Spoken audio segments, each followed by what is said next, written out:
नमस्कार, आप देख रहे हो न्यूज़ सीजी 24। छत्तीसगढ़ में भाजपा की सरकार बनने के बाद छत्तीसगढ़ के लगभग 4.5 लाख से ज़्यादा कर्मचारियों का एक बहुत बड़ा महासम्मेलन होने वाला है 25 फरवरी को।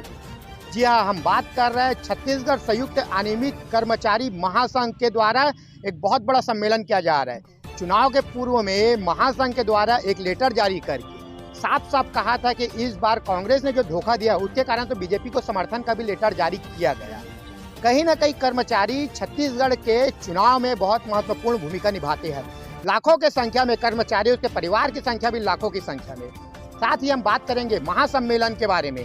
हमारे साथ सीधा जुड़ेंगे महासंघ के प्रदेश अध्यक्ष रवि गढ़पाले जी, जिसके नेतृत्व में लगभग छत्तीसगढ़ के तमाम प्रदेश अध्यक्ष अंतर्गत में आते हैं। हमारे साथ सीधे जुड़ेंगे।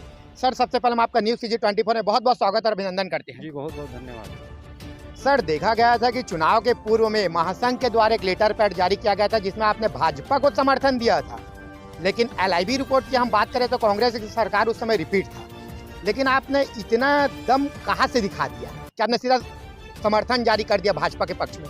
जी, आपको बताना चाहूँगा कि कांग्रेस पार्टी ने अपने घोषणा पत्र के बिंदु क्रमांक 11 में स्पष्ट रूप से लिखा था कि सरकार बनने के बाद नियमितीकरण की कार्रवाई की जाएगी। लेकिन 5 साल गुजर जाने के बाद भी हमारे साथियों का ना नियमितीकरण हुआ, ना छटनी बंद हुआ और किसी भी प्रकार का वेलफेयर का काम जो है सरकार के द्वारा नहीं किया गया। और उल्टे वेतन वृद्धि जो किया जाना था वो वेतन वृद्धि तक रोक के कांग्रेस पार्टी ने रखा था, जिसका खामियाजा कांग्रेस पार्टी को उठाना पड़ा। और मैं आपको बताना चाहूँगा कि हमारे साथियों में जो ज़बरदस्त आक्रोश था कांग्रेस पार्टी को लेकर, लगातार हमारी मीटिंग्स हो रही थी। आखिर ये जो झूठी सरकार है, ये जो अंधी बहरी और गूंगी सरकार है, कांग्रेस पार्टी की जो सरकार उस समय थी, इस सरकार के खिलाफ हम कैसे माहौल बनाएं, क्योंकि ये सरकार अगर दोबारा रिपीट होकर आती है तो हम अनियमित कर्मचारियों के पैर की जूती समझ रहे हैं, हम उसकी धूल समझ के उसको ऐसे नीचे निचोड़ दिया जाएगा। ये हम सभी कर्मचारी जान चुके थे। इसलिए ये जो चुनाव था वो सभी अनियमित कर्मचारियों के लिए जीवन और मरण का प्रश्न था। और जीवन और मरण का प्रश्न समझकर महासंघ ने ये निर्णय लिया कि आज तक इतिहास में ऐसा कभी हुआ नहीं थी कि कोई कर्मचारी संगठन किसी राजनीतिक दल को लिखित समर्थन दे। हम लोगों ने पूरी ताकत के साथ समर्थन दिया, क्योंकि हमको ये भी पता था जिस समय हम लेटर लिख रहे थे कांग्रेस पार्टी दोबारा रिपीट हो रही है, ये जानकारी आ रही थी। जितने भी आप मीडिया के, आप खुद मीडिया से हैं, मीडिया भी यही कह रही थी। सारे एग्जिट पोल, ओपिनियन पोल ये कह रहे थे कि कांग्रेस पार्टी की ही सरकार रिपीट होने वाली।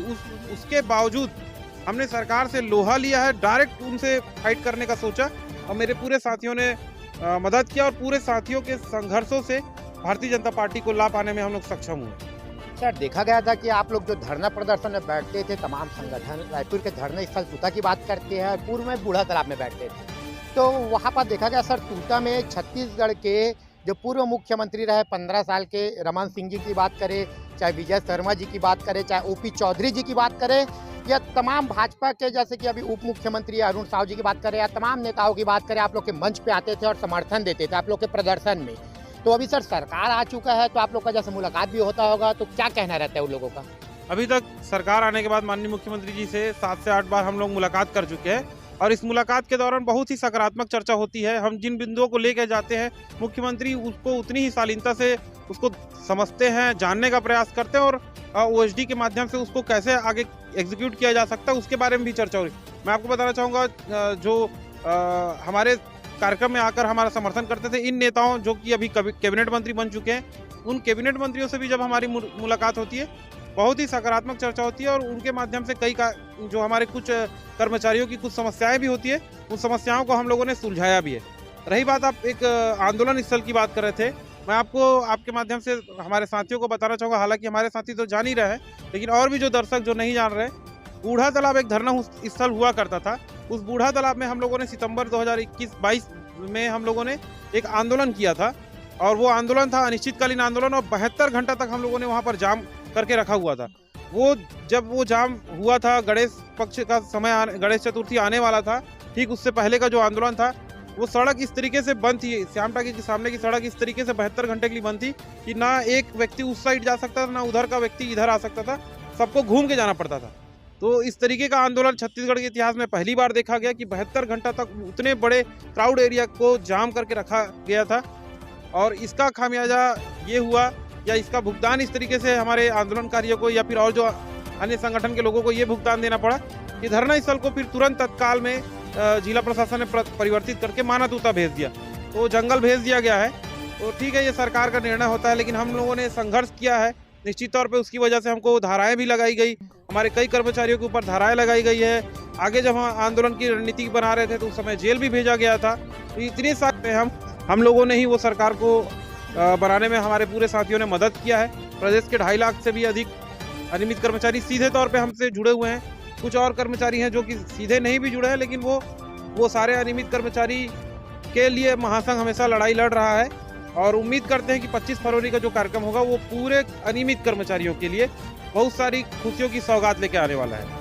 सर, अभी बात चला था थोड़ा देर पहले, आप हमने बताया कि 72 घंटे का रोड को आपने चक्का जाम किया था। वही हम बात करते कि छत्तीसगढ़ में लगभग सैकड़ों कर्मचारियों पर लगभग कांग्रेस शासनकाल में जो आप लोगों ने प्रदर्शन किया उसमें बहुत सारे धारा लगी हुई है, और अभी अब भाजपा की सरकार आ चुकी है, तो आने वाले समय में क्या कर्मचारियों का धारा आप स्वयं जेल गए थे, आप पे बहुत सारे धारा है, आपके साथीगण पे धारा है, आपके सहयोगी संगठन पे धारा है, तो क्या ये धारा और ये केस क्या सरकार वापस लेंगे, भाजपा सरकार?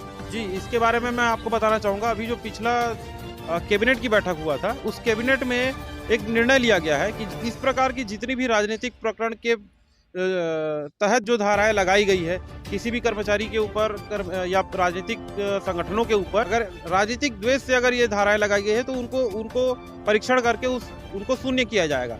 इस संबंध में जिस दिन ये कमेटी कैबिनेट की एक उप कमेटी बनाई गई है, सब कैबिनेट बनाया गया है, जिसमें कुछ मेंबर का नाम जो कि विजय शर्मा जी से हम लोग मुलाकात किए थे, हमारे गृह मंत्री भी है, डिप्टी सीएम है।